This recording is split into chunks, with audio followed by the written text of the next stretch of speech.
Hi guys, eagle here. അപ്പോൾ കുറേ ദിവസമായിട്ട് ഞാൻ ആദ്യം ഇത് പ്രതികരിക്കേണ്ട അല്ലെങ്കിൽ ഒന്നും പറയണ്ടെന്ന് വിചാരിച്ചിരുന്ന ഒരു കാര്യമാണ്. പിന്നീട് ആലോചിച്ച് ഇപ്പം ആൾക്കാർ ഒരു സ്ട്രീമിംഗ് ഫെയിമിനും അല്ലെങ്കിൽ ഒരു കോണ്ടന്റ് ക്രിയേറ്റർ ആവുന്നതിനൊക്കെ വേണ്ടിയിട്ട് കാട്ടിക്കൂട്ടുന്ന ഓരോന്ന് കണ്ടിട്ട് പറയാതിരിക്കാൻ വയ്യാത്ത ഒരു സിറ്റുവേഷനിലെത്തി കുറച്ച് ദിവസങ്ങളായിട്ട്. ആൻഡ് ഇതിനു മുമ്പ് നിങ്ങൾ ഓൾറെഡി കുറച്ച് ഇഷ്യൂസും കാര്യങ്ങളൊക്കെ നിങ്ങൾ കണ്ടിട്ടുണ്ടാവും.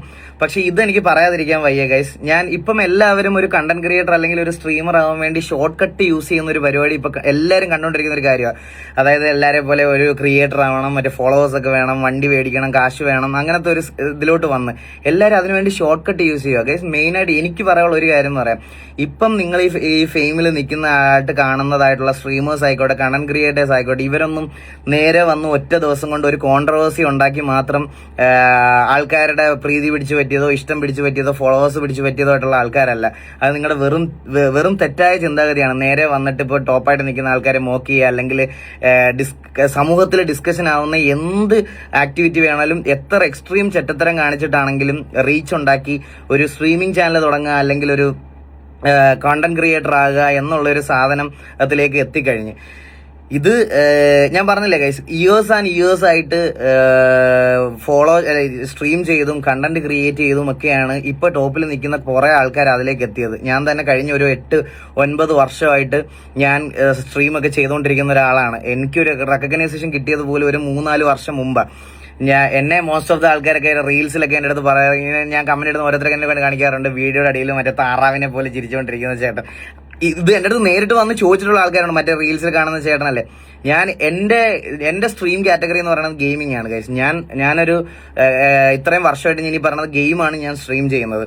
അതിന്റെ ഇടയ്ക്ക് വല്ലപ്പോഴും എങ്കിലും ഡിസ്കോഡ് അങ്ങനത്തെ കാര്യങ്ങളൊക്കെ റിയാക്ട് ചെയ്യുമ്പോഴാണ് ആൾക്കാർ കട്ട് ചെയ്തിടുന്നത്. ഞാൻ എന്റെ പ്രൊഫൈലിൽ ഇതുവരെ ഒരു റിയാക്ഷൻ വീഡിയോയോ അങ്ങനത്തെ സാധനങ്ങളൊന്നും ഞാൻ കട്ട് ചെയ്ത് ഇട്ടിട്ടില്ല. എന്റെ ഒഫീഷ്യൽ അക്കൗണ്ടിൽ ഞാൻ പോസ്റ്റ് ചെയ്തിട്ടില്ല. ഇതെല്ലാം വേറെ ഏതൊക്കെയോ റാൻഡം അക്കൗണ്ട്സ് ആണ് പോസ്റ്റ് ചെയ്യണത്.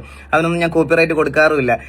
നമ്മുടെ ഫെയിമും എന്റെ ഫെയിം ബൂസ്റ്റ് ആയതിൽ അതൊരു വലിയ ഘടകമാണെന്ന് വിശ്വസിക്കുന്ന ആളാണ് ഞാൻ പറയണത് ഗൈസ്. സ്ട്രീം എന്ന് പറയണ സാധനം നിങ്ങൾക്ക് അതിലേക്ക് വ്യൂവേഴ്സിനെ കൊണ്ടുവരാൻ വേണ്ടിയിട്ട് ഇപ്പം കുറച്ച് ആൾക്കാർ കാണിച്ചു കൂട്ടുന്ന കാര്യങ്ങളുണ്ട്. അതായത് ഞാൻ സ്ട്രീം തുടങ്ങിയ സമയത്ത് ഞാൻ ഉറപ്പിച്ച 2 കാര്യങ്ങളാണ്. അതായത് മതം, രാഷ്ട്രീയം, ഇങ്ങനത്തെ കാര്യങ്ങളൊന്നും ഒരിക്കലും ഇതിലൊക്കെ ഓരോ ആൾക്കാർക്കും ഓരോ ടേസ്റ്റും ഓരോ അഭിപ്രായങ്ങളും. നമ്മൾ അതിൽ കോമൺ അഭിപ്രായം പറയാൻ പോയി കഴിഞ്ഞു കഴിഞ്ഞാൽ ഒരുപാട് പേര് എല്ലാവരും ഒന്നും നമുക്ക് പറഞ്ഞു മാറ്റാൻ പറ്റത്തില്ല. എല്ലാവർക്കും ഓരോരോ അഭിപ്രായങ്ങൾ പറയാനുള്ള സ്വാതന്ത്ര്യമുള്ള നാട്ടിലാണ് നമ്മൾ ജീവിക്കുന്നത്.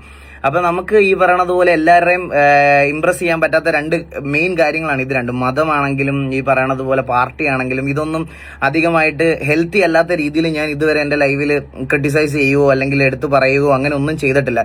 ഇത് പറയണത് തെറ്റാണെന്നല്ല ഞാൻ പറയണേ, എല്ലാത്തിനും ഒരു ലിമിറ്റ് ഉണ്ട്. ഇപ്പം റീസെന്റ് കുറച്ച് ആൾക്കാർ ഒരു സ്ട്രീം അല്ലെങ്കിൽ ഒരു സ്ട്രീം കോണ്ടന്റിന് വേണ്ടിയിട്ട് ഏതറ്റം വരെ പോയി എന്ന് നമുക്ക് ഇപ്പൊ കറണ്ട് സെനറിൽ നടക്കുന്ന കുറച്ച് കാര്യങ്ങൾ നോക്കിയാൽ മനസ്സിലാവും. ഞാൻ ആരുടെയും പേരൊന്നും എടുത്തു പറയണില്ല, ബട്ട് സ്റ്റിൽ അത് കാണുമ്പോൾ നമുക്ക് എന്തോ പോലെ ഇത് ഞാൻ ഈ വീഡിയോ ചെയ്യാനുള്ള മെയിൻ ഒരു ഉദ്ദേശം എന്താണെന്ന് വെച്ചാൽ, സ്ട്രീമിങ്ങിലോ അല്ലെങ്കിൽ അങ്ങനത്തെ കാര്യങ്ങളിലോ കണ്ടന്റ് ക്രിയേഷനിലോട്ടൊക്കെ വരുന്ന ആൾക്കാരുണ്ടെങ്കിൽ ഇവരെ പോലത്തെ ആൾക്കാരെ നിങ്ങൾ കണ്ടിട്ട് ഇതാണ് സ്ട്രീമിങ്ങിലേക്ക് വരാനുള്ള പാത്ത് എന്ന് വിശ്വസിക്കരുത്. ഇതല്ല ഗൈസ് സ്ട്രീമിങ്ങിലേക്കൊട്ടും കണ്ടന്റ് ക്രിയേഷനിലോട്ടും ഒക്കെ വരാനുള്ള പാത്ത് എന്ന് പറയുന്നത്. നിങ്ങൾക്കൊരു ടാലന്റ് ഉണ്ടെങ്കിൽ അത് മോൾഡ് ചെയ്യുക, അത് ഇതാക്കി എടുക്കുക. ചിലപ്പോൾ അത് ഇയേഴ്സ് എടുക്കുന്ന പ്രോസസ് ആയിരിക്കാം. അല്ലാതെ പെട്ടെന്ന് ഒരു ദിവസം വന്ന് കിട്ടുന്ന ഫെയിം നമുക്ക് ഈസി ആയിട്ട് ഉപയോഗിക്കാനും അങ്ങനെ കാര്യങ്ങൾ വളരെ ചുരുക്കം പേർക്കേ അത് പറ്റത്തുള്ളൂ. ഇങ്ങനത്തെ കാര്യങ്ങൾ ഇത് കാണുമ്പോൾ പറയാതിരിക്കാൻ വയ്യ. കുറെ ആയി ഇപ്പൊ ഇത് കാണുന്ന ഞാൻ ഓരോരുത്തരുടെ ഫെയിമിനൊക്കെ വേണ്ടിയിട്ട് മതത്തിനെയും ഇതിനെയും എല്ലാം മിക്സ് ചെയ്ത് പലസ്തീനോടുള്ള സ്നേഹം എന്നൊക്കെ ഉള്ള രീതിയിൽ ഡ്രാമ ഒരു കേവലം ഒരു സ്ട്രീമിംഗ് ഫെയിമിന് വേണ്ടിയിട്ട് ഇങ്ങനെ ചെയ്യുന്നത് കാണുമ്പോൾ ഭയങ്കര ഒരു കുറച്ച് നാളായിട്ട് ഇത് ചെയ്യുന്ന ഒരാളെന്നുള്ള രീതിയിൽ എനിക്കത് കാണുമ്പം ഇത് പറയണമെന്ന് തോന്നി. ഇതല്ല അതിന്റെ ഒരു റൈറ്റ് വേ. എന്തുകൊണ്ടും അതെനിക്ക് സ്ട്രെയിറ്റ് ഫോർവേഡ് ആയിട്ട് എനിക്ക് പറയണം എന്നുള്ളത് ഒരു കാര്യം തോന്നിയതുകൊണ്ട് മാത്രമാണ് ഇങ്ങനെ ഒരു വീഡിയോ ചെയ്യുന്നത്. സോ നിങ്ങൾക്ക് എന്തെങ്കിലും ടാലന്റും കാര്യങ്ങളൊക്കെ ഉണ്ടെങ്കിൽ അത് മോൾഡ് ചെയ്ത് കൊണ്ടുവരാൻ ടൈം എടുക്കും ഗൈസ്. അതൊരു ടൈം ടേക്കിംഗ് പ്രൊസീജിയർ ആണെന്ന് വിശ്വസിക്കുക. അല്ലാതെ ഇതൊന്നുമല്ല. ഇതുപോലത്തെ ഷോർട്ട് കട്ട്സുകൾ ദയവ് ചെയ്ത് സ്വീകരിക്കാതിരിക്കുക. ആൻഡ് കുറച്ച് ദിവസം മുമ്പ് ഞാനിങ്ങനെ ഒരു റാപ്പ് കേട്ടായിരുന്നു. എന്തായിരുന്നു? പോത്തിന്റെ കൊമ്പിന്റെ മൂർച്ചയ്ക്ക് മുമ്പിൽ അടിയറവ് പറയുന്നു. ഈ പോത്തിന്റെയൊക്കെ മുമ്പിൽ അടിയറവ് പറയുന്നതിലും ഭേദം സാമാനം വെട്ടി കടലിൽ എറിഞ്ഞിട്ട് ഈ പരിപാടി നിർത്തി പോണതാണ്. മനസ്സിലായോ?